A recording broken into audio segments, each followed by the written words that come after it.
राम राम भाई सभी को। आज की वीडियो में वीकली प्रॉफिट लॉस स्टेटमेंट देखने वाले हैं। लेकिन उससे पहले जो हमने सेटअप पे जो प्रिंट निकाल के वो फोटो लगाया है उसका हम मीनिंग देखेंगे। आपने जो शॉर्ट रील देखी होगी उसमें वो सेटअप में आपको दिखा होगा, जिसमें क्या लिखा है, success in trading comes from discipline, patience and continued learning.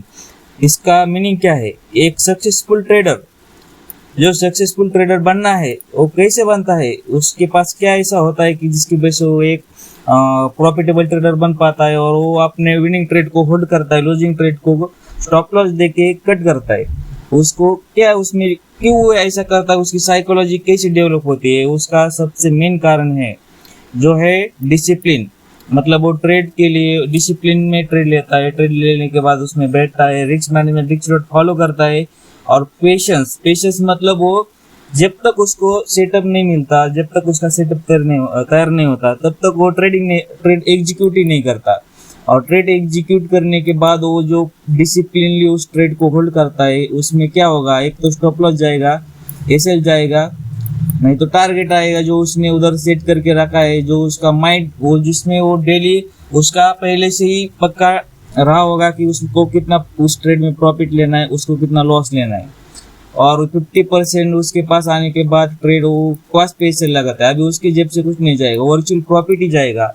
और कंटिन्यूस लर्निंग मतलब क्या कि वो कभी भी जो मार्केट में सीखना है, जो भी उसको नया सीखने को मिलता है मार्केट में, मार्केट अल्टीमेट है, हर रोज आपको कुछ ना कुछ नया सिखाती है, वो सीखने को मिलता है, वो सीखता ही रहता है।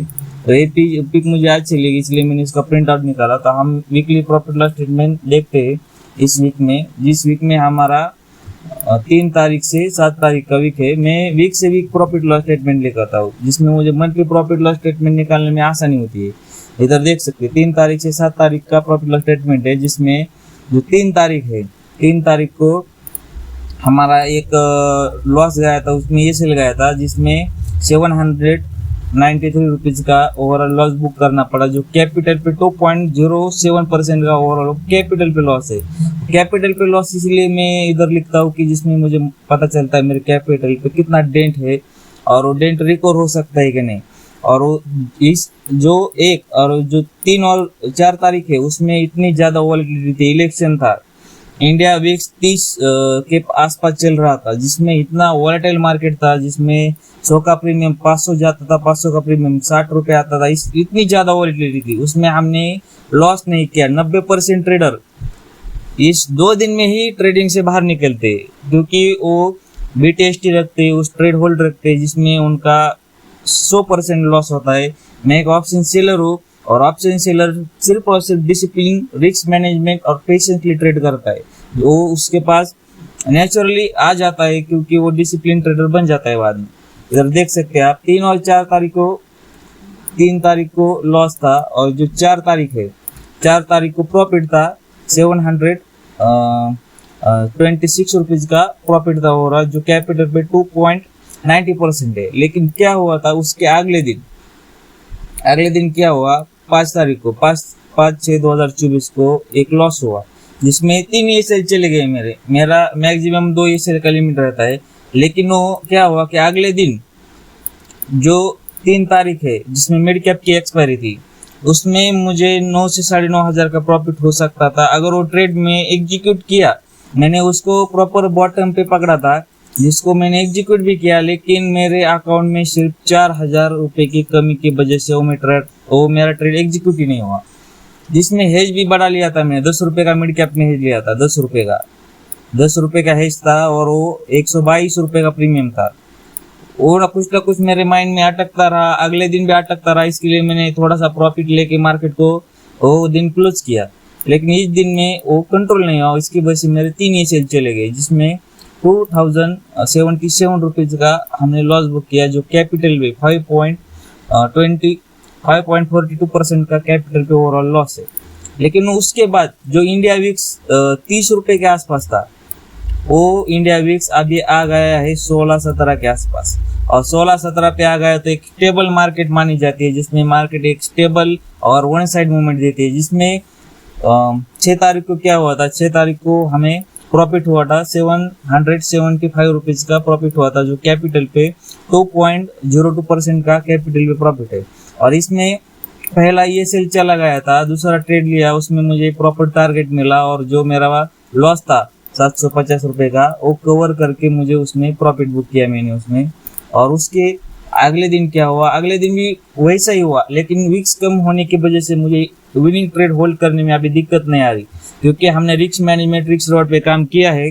काम करना बाकी थोड़ा सा रह गया है, वो करेंगे हम बाद में रनिंगली मार्केट में। लेकिन देख सकते इधर क्या हुआ, क्योंकि मार्केट में हमें कंटिन्यू सीखते रहना है। जो 7 तारीख है उसमें भी पहला ये सेल चला गया, उसमें मैंने 500 का ये सेल दिया। पहला ये सेल जो था वो 500 रुपये का ही था, और वो 500 रुपये का लॉस जो था वो कवर करके उस दिन हमने 1362 रुपये का प्रॉफिट जो हमने बुक किया, जो कैपिटल पे 3.56% का प्रॉफिट है।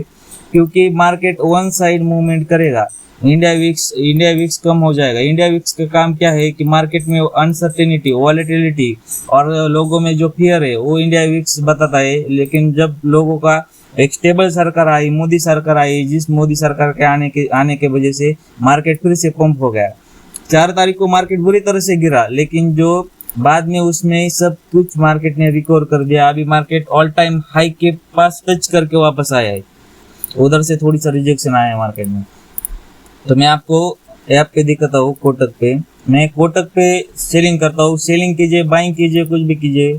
जीरो ब्रोकरेज का एक ही बेनिफिट है, जिसमें ये देखिए मेरा ओवरऑल जो वीक का ब्रोकरेज है वो कितना है, 164 रुपीज़ का मेरा जो ओवरऑल वीक का ब्रोकरेज है वो पूरे एक दिन का ही रहता है। जो मैं हेज बाय करता हूँ, मेरे 2 ट्रेड हुए, तो जो ब्रोकर लेने वाली ऐप है, ब्रोकरेज लेने वाली ऐप है, उसमें मुझे एक ही दिन का इतना ब्रोकरेज लग जाएगा। लेकिन ये 5 दिन का ब्रोकरेज है, जिसमें जो सब ब्रोकरेज वो सब माइनस करने के बाद हमारा net PNL, net profit loss कितना आता है, जो हमने उसमें डिस्कस किया था 7 रुपये का। ओवरऑल कितना 7 रुपये का हमें इस वीक में लॉस हुआ है। इधर देख सकते हैं आप, ओवरऑल कितना है, 7 रुपीज़ का लॉस है। मतलब कॉस्ट टू कॉस्ट ही है इस वीक में।